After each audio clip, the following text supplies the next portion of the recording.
You two brother, love you two. Thank you, thank you, thank you. Cinema A cinema అయినా చేస్తున్న రోజులు చాలా మాట్లాడాలని అనుకుంటూ ఉంటాము. ఓవర్ ద జర్నీ, అరే ఈ ఎక్స్పీరియన్స్ షేర్ చేసుకోవాలి, ఈ ఎక్స్పీరియన్స్ షేర్ చేసుకోవాలి, ఇది దాటుకుని వచ్చాం, అది దాటుకుని వచ్చాం అనుకుంటాం. బట్ ప్రతిసారి రిలీజ్ టైం వచ్చేపాటికి అదేంటో బ్రెయిన్లోంచి అన్నీ వెళ్ళిపోతూ ఉంటాయి, ఏమీ గుర్తుండవు. ఒకటే ఒకటే గుర్తుంటుంది, ఏంటంటే మీరు చూపించే ప్రేమ, దానికి మేము డెలివర్ చేయాల్సిన గుడ్ ప్రోడక్ట్, అది ఒక్కటే గుర్తుంటుంది. సో క్లుప్తంగా ముగిస్తాను, కానీ మనసుపు మాట్లాడతాను. ఏ స్పీచ్ ఏమీ రాసుకోలేదు, ఏమీ అనుకోలేదు. ముందుగా ఇక్కడికి విచ్చేసిన పెద్దలకి, వచ్చిన సినిమా అభిమానులకి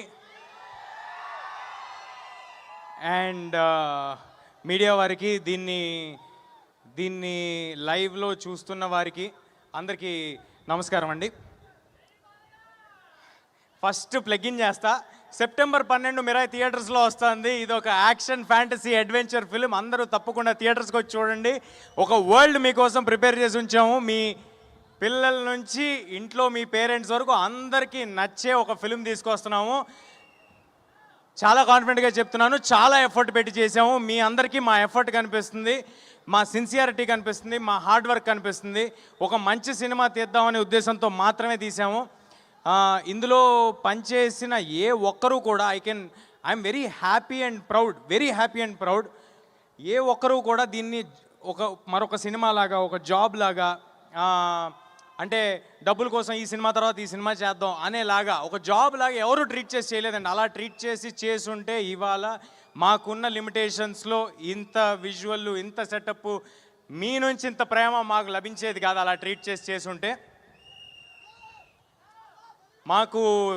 మాకు లిమిటేషన్స్ ఉండొచ్చేమో, అన్ని విధాలుగా లిమిటేషన్స్ ఉండొచ్చేమో, నాకు అన్ని విధాలుగా లిమిటేషన్స్ ఉండొచ్చేమో, కానీ నాకున్న యాంబిషన్కి లిమిటేషన్స్ లేవండి. చాలా పెద్ద యాంబిషన్తో వచ్చాము, చాలా మంచి సినిమా తీద్దామనే యాంబిషన్తో వచ్చాం, మీ అందరికీ మంచి సినిమా ఇవ్వాలనే యాంబిషన్తో వచ్చాం. ఇంకా వేరే కోరికలు నాకంటూ ఏం లేదండి. ఓన్లీ మంచి సినిమా చేయాలి, ఇది నాకు నచ్చిన జాబ్. ఈ జాబ్ని జాగ్రత్తగా రోజు వచ్చిన అవకాశాన్ని ఎల్లప్పుడూ గుర్తుపెట్టుకుని, ఒళ్ళు దగ్గర పెట్టుకుని, జాగ్రత్తగా 100% ఎఫర్ట్ పెట్టి చేయాలనేది ఒక్కటే ప్రయత్నం అండి. ఇంకా వేరే పెద్ద కోరికలు ఏం లేవు. ఆల్రెడీ ఉన్న కోరికలని మీరు తీర్చేశారు. తెలుగు సినిమా ఇండస్ట్రీలో ఒక యాక్టర్ అవ్వటం అనేదే, అసలు ఇండస్ట్రీకి ఏ సంబంధం లేకుండా వచ్చిన వాళ్ళకి యాక్టర్ ఒక స్క్రీన్లో కనిపించడం అనేదే ఒక పెద్ద విషయం. అయితే అలాంటిది చాలా దూరం వచ్చినట్టున్నాము. సో దానికి చాలా ఆనందంగా ఉంది నాకు.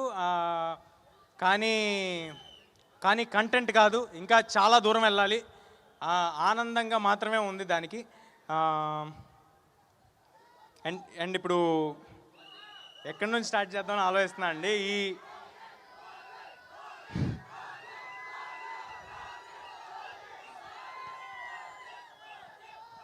ఓజీ సెప్టెంబర్ 25 వెళ్దాం బ్రదర్. ఫస్ట్ మిరాయి చూసి ఓజీకి వెళ్దాం. బ్లడ్ బాత్ ఉంటుంది థియేటర్స్లో.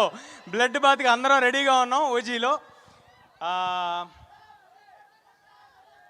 సో ఇలాంటి యాంబిషియస్ సినిమా తీయాలంటే ఎప్పుడు దాని వెనకాల ఒక చాలా స్ట్రాంగ్ పిల్లర్ ఉండాలండి. ఒక ఎమోషనల్ సపోర్ట్ ఉండాలి. అంటే డబ్బు పెట్టడం అనేది చాలామంది చేయొచ్చేమో, కానీ నేను చాలా సినిమాలు చేసి వచ్చాను చిన్నప్పటి నుంచి. సో చాలామందితో నాకు అసోసియేషన్ ఉంది. అందులో నేను చూసిన one of the best producers విశ్వ గారు. థ్యాంక్ యూ సో మచ్ విశ్వ sir for your passion towards cinema. మా సినిమాకనే కాదు సార్, అన్ని సినిమాలకి ఆయనకున్న ప్యాషన్కి థ్యాంక్ యూ సార్. ఒక ఎమోషనల్ సపోర్ట్, ఒక స్ట్రాంగ్ పిల్లర్ లాగా, ఒక ఫోన్ చేస్తే ఎప్పుడు ఈయన మా కోసం, ఈ సినిమా కోసం ఒక మనిషి ఉన్నారు, నిలబడి ఉంటారు అనే ఒక ధైర్యం ఇచ్చినందుకు, ఆ ధైర్యం ఇస్తే చాలు సార్. మిగతా అన్నీ మీ దగ్గరున్న క్రూ చేసుకుంటూ వెళ్ళిపోతారు. కార్తిక్ గారు నాకు ఈ కథ చెప్పినప్పుడు ఫస్ట్ ఉన్న ఇబ్బందులన్నీ చెప్పారండి. ఇది చాలా దేశాల్లో తీయాల్సి ఉంటుంది, చాలా యాంబిషియస్, ఇందులో క్రియేచర్ని క్రియేట్ చేయాలి, ఇవన్నీ. అంటే ఆయన లాస్ట్కి ఎలా చెప్పారంటే, ఇవన్నీ ఎప్పుడు ఎవరు చేయలేదు, ఫస్ట్ టైం మనం చేయాల్సి వస్తుంది, are you sure, do you want to do అన్నారు. అంటే ఇంత యాంబిషియస్ అటెంప్ట్ అని చెప్పిన తర్వాత ఇదే కదా మనం చేయాల్సింది, ఇదే కదా మన ఆడియన్స్కి ఇవ్వాల్సిందని అనుకుని ఈ సినిమాలోకి ఇమ్మీడియట్గా జంప్ చేయడం జరిగింది. అండ్ దెన్ వచ్చింది సినిమాలోకి మా రాకింగ్ స్టార్ మంచు మనోజ్ గారు. మనోజ్ అన్న అన్నట్టుగా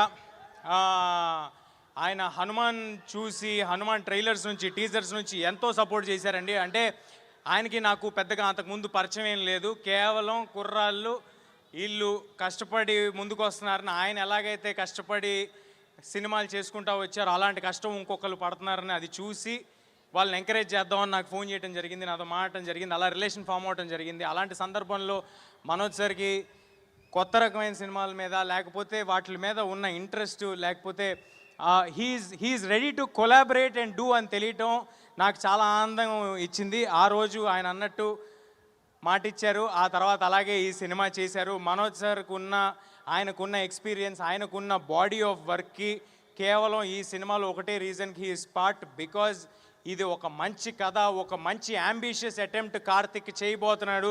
దీన్ని గొప్పగా తీయబోతారు. ఈ కుర్రాళ్ళకి ప్యాషన్ ఉంది, వీళ్ళతో పాటు మనం ఉండాలి, వీళ్ళ వెనకాల మనం ఉండాలి, వీళ్ళకి బలంగా మనం ఉండాలని ఆయన నమ్మారు కాబట్టి ఈ సినిమా చేశారు. Thank you so much Manoj sir for being a part of this film.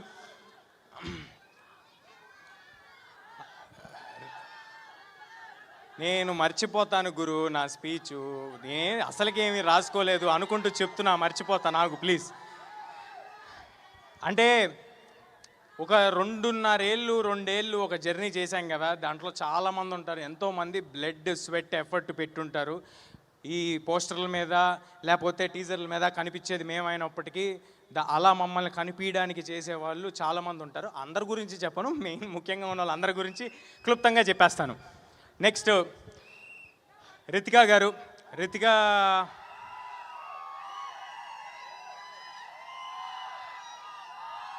Looks like you've already got fans.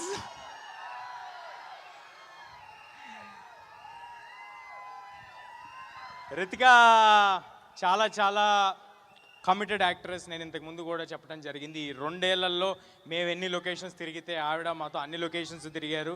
నేను ఎలాగైతే నాకు ఇది ఒకటే సినిమా అని భావించి అంత ఎఫర్ట్ పెట్టానో, ఆవిడ కూడా ఇది ఒకటే సినిమా అని భావించి అంత ఎఫర్ట్ పెట్టారు. Thank you Ritika, means a lot for all that you have done for this film. Director Karthik గారు ఆయనకున్న విజన్, ఆయనకున్న కమిట్మెంట్ టువర్డ్స్ దిస్ ఫిలిం, అంటే నేను ఇప్పుడు ఏమైనా చెప్తే ఎక్కువ చెప్పినట్టు అవుతుందేమో, రేపొద్దున సినిమా చూశాక మీ అందరికీ ఆయన ఏం డెలివర్ చేస్తున్నారు, ఏం డెలివర్ చేయడానికి ఇవాళ ఇక్కడ రాలేకపోయారు అనేది అర్థమవుతుంది. ఆహర్నిశలు కష్టపడుతున్నారండి. కార్తిక్ గారు ఒక్కలే కాదు, కార్తిక్ గారితో మొత్తం టీం అంతా. మనం థియేటర్లను బతికించాలి, మన సినిమా ఇండస్ట్రీని మనం బతికించాలి, మనం ఇంటర్నేషనల్ ఫిలిమ్స్ తీయబోవాలి. రేపొద్దున ఐఎమ్ వెరీ వెరీ కాన్ఫిడెంట్ అండి. నాకు నిజంగా చాలా ఆనందంగా ఉంది. రేపు రాబోతున్న సినిమాలు ఓజీ కానీ, కాంతారా 2 కానీ, కల్కి 2 కానీ,